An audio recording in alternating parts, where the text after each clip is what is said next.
Welcome to another edition of the MKB Lawcast. We're doing something slightly different today in that this is the first time we have had 4 people in the one room. So this could work well. It could be a bit of a disaster. But I'm joined today by our fantastic conveyancing team made up of Caitlin, Cathy and Katrina. So Katrina, you're no stranger to these podcasts, but Cathy and Caitlin, I do appreciate that this is our first time doing one together. So it's a busy time for conveyance. We're coming up to the summer holidays and the springtime. So Cathy, what's keeping you busy at the minute? Well, I'm actually acting for a developer company on 2 interesting purchases.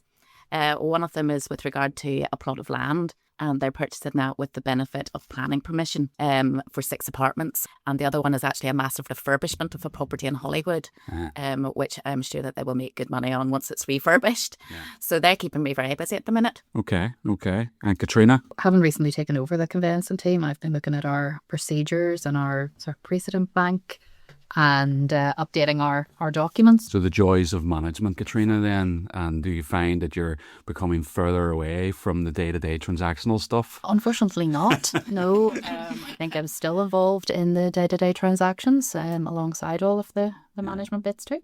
And Caitlin? So large-scale residential developments keep me steadily busy. As each phase is released within the development, you've got a handful of new purchasers phoning in to get a file open. And the new build market is booming. Yeah. Yep. And are we still dealing with the quick turnaround between contract release and... Yep. Each plot has their own specific deadline for releasing signed agreements and getting deposit monies across to builder solicitors. So it's important to kind of have good time management skills to making sure all those individual sites move smoothly to completion. One for you, Katrina. I mean, are you seeing... we did a podcast just before Christmas. We talked about the run into the Christmas completions. We've obviously had a couple of months in between times. Was there a lull in January, February? Are we kicking back off again? Or there is always a lull in January and February, but yes, we'll start seeing things picking up again now as we move into the summer. People like to move in the summer. Teachers off school over the summer. It's a good time for everybody. So yeah, things are starting to move again now. Reasonable or unreasonable demands? Are we seeing anything, Cathy? Actually, people have been fairly reasonable so far to date, so that's all going smoothly. But I know that when it comes to the summertime, people do get a bit anxious to get into the properties before the September time and kids going back to school. So I expect we'll be very busy July, August. Okay. And in terms of we talked about the new builds there, the second-hand market. Presumably there's a lot of activity still in that. I mean, we're seeing there's a lot of forces outside of our control, global impacts on mortgage rates and things like that. Are we seeing any knock-on effect on the ground here? So funny, Cathy and I were talking about that. We just had a new instruction in this morning and saw that the property had gone for 45,000 over asking. I'm a first-time buyer at a very good value as well. So the market's still moving. I know I was having a chat with a mortgage broker last week. She was telling me that some of the rates had gone up quite significantly over even a 4-week period. Now, I do think that some of them's coming down slightly. But, Caitlin, have you seen any impact on that? Or is anyone being a wee bit more cautious, or is it just business as usual from your perspective? Yeah, I mean, people are definitely being a bit more cautious just because lenders are increasing their interest rates. I've had a few clients that are, wanting to push completion if their mortgage offer is coming close to the expiration date because they don't want to go and apply for a new mortgage and potentially have a really high interest rate. Yeah. You have had a client pull out of a property because of the situation? Yeah, I've had a client pull out as well. Yeah. And she was remortgaging and then purchasing, so she pulled out in both transactions because she felt uncomfortable with the market. So I think people are thinking about it. Yeah, and that's understandable. I mean, 3 of us around this table are veterans of the last crash, so we're not nowhere near those levels yet. But it's understandable that people are going to be a wee bit cautious. So, Cathy, you joined us in February. Yes. How's things going for you since you started? Thoroughly enjoying my time with the company. There's a great team around us, a lovely camaraderie. And I really am enjoying the new systems that I'm learning, from like hard copy files to learning to do everything online. Yes. And I was a little bit skeptical as to how quickly I would pick things up, but I actually feel like I'm getting to grips with the systems, and the people around me are so supportive. Okay. So I'm really enjoying working with the team. Thanks. Well, that's good to hear. And obviously, you mentioned there about systems, but for those that don't know, I mean, we tend to operate on a completely paperless basis, with the exception, obviously, of title deeds and original documents. Katrina, obviously, the three of yous are here, and you're the leaders of the conveyancing team, but we do have a wider team that operate in the background. I mean, how key and critical is that additional administrative support? Well, it's absolutely critical. So they are probably the client's first real contact on opening the file. Obviously, they speak to a solicitor to get the quote, and we are their solicitor acting for them, but the team would assist with opening the file and doing all the anti-money laundering checks, identification checks, which are all obviously vital in a conveyancing transaction. We need to verify who our clients are. We need to know where the source of the funds are coming from. All of that's done remotely here, which is a new procedure for me whenever I joined the firm. Usually, traditionally it's done by the client bringing hard copy documents into the office. It's all photocopied and then handed back. All done remotely here, which is brilliant because it means we can get everything moving really quickly for the client. We are so heavily regulated, and sometimes I don't think that maybe clients appreciate just how heavy regulated we are, especially on those KYC and the anti-money laundering stuff. But Caitlin, I mean, you obviously have access to a team of help as well. I mean, how critical is that for you, and how much does it free up your time to actually work on the actual running of the transaction? Yeah, I mean, it's really important to have that support staff there. They deal with all the kind of, as Katrina said, that initial onboarding and everything like that. So it frees up our time to actually look at the kind of main legal issues and the actual title of the property rather than those initial kind of administrative tasks. And trends that we're seeing, I mean, I'd like to always think that we have a good relationship with the agents around Belfast and further afield, and also with the mortgage brokers. But Cathy, how important is it that those relationships, I mean, we spoke before about, we're all part of like a conveyancing ecosystem. But how important for you is that, those relationships, and particularly during a transaction? I think those relationships are so important, and I do find that estate agents can really help the transaction go smoother if there is good communication between all parties. I'm lucky that I've got quite a few agents that I know personally now very well, and that relationship does help improve things, I think. Yeah. But we all work alongside each other because we're all really helping each other out and helping the clients. Yeah. Look, I mean, that's absolutely critical. And Katrina, you and I talked about this pre-Christmas in our podcast.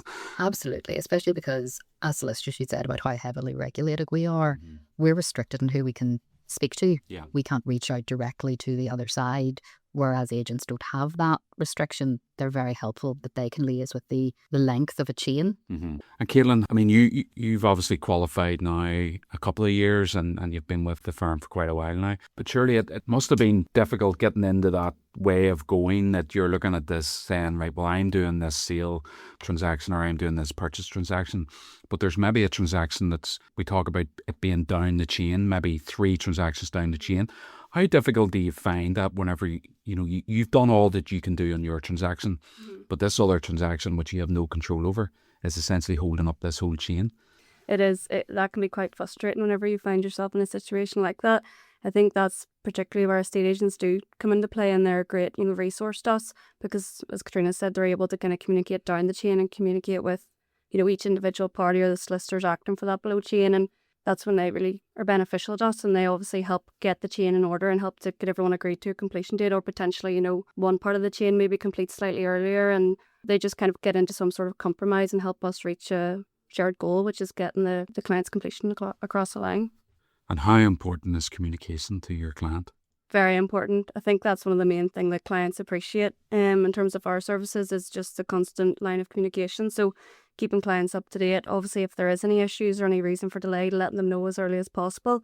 I think as long as you do keep the client up to speed with things and there's never any complaints. Yeah. Cathy, here's one for you. What's the best thing about being a residential conveyancer? Very good question. No, I think for me personally, I like client contact. Yeah. I like dealing with people. You're there to like help them. So for me, that is what I find the best thing about conveyancing. What's the worst thing, Katrina? Oh, God. The worst thing is probably when you've worked hard on a transaction. Everybody wants it to succeed, and for reasons outside of your control, the transaction falls through. Sometimes at a late stage, it can be due to an issue in a survey, it can be mortgage finance, it can be a legal issue that we're not able to overcome, which are few and far between, admittedly, but that can be heartbreaking for everybody involved. Yeah.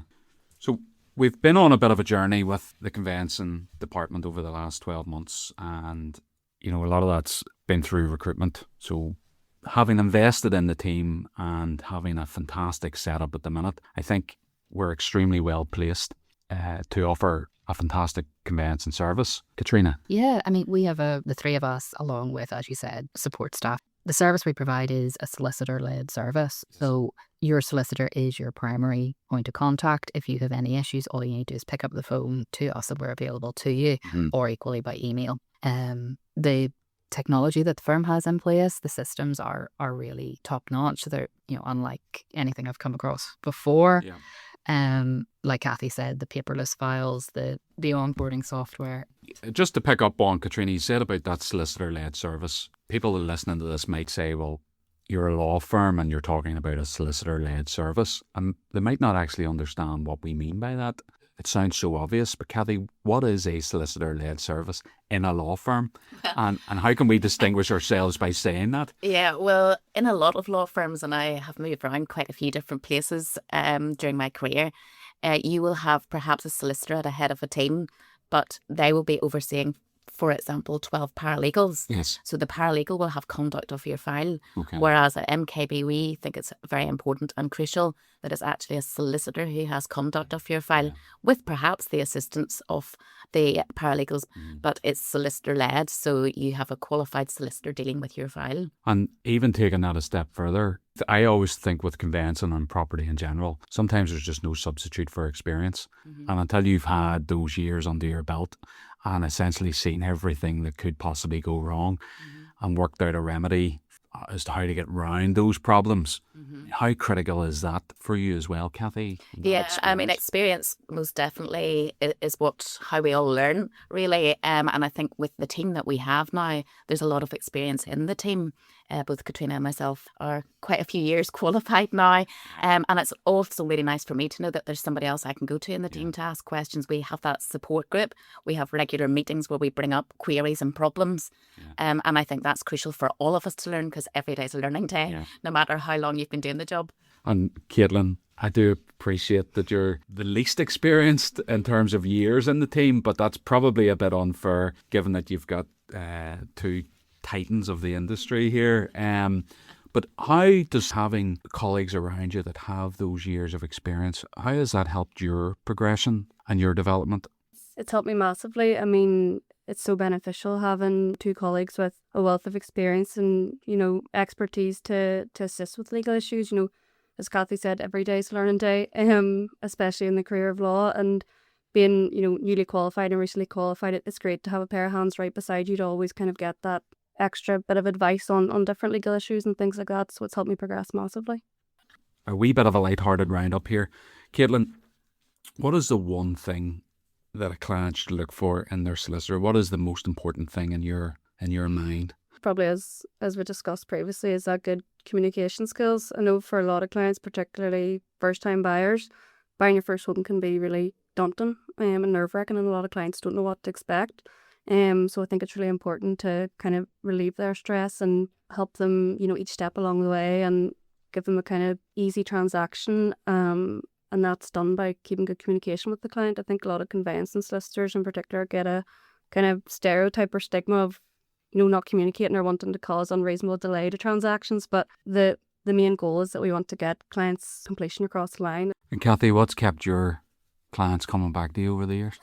I think I think I'm a friendly person. If you're friendly and you kind of put yourself in somebody else's shoes, first time buyer will be a little bit different to somebody who is buying properties as a developer, there'll be different kind of emotions involved. So I think it's important for us to have a friendly nature and to understand with some it's more of a business transaction, but for others it really is important to them getting their first house.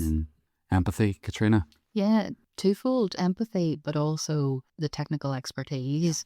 Yes, it's obviously communication is key, and for the clients to have someone that they feel they can talk to, that if they have a concern that they can pick up the phone and that concern will be taken seriously, but also that we have the technical ability to deal with whatever comes along in the course of the transaction.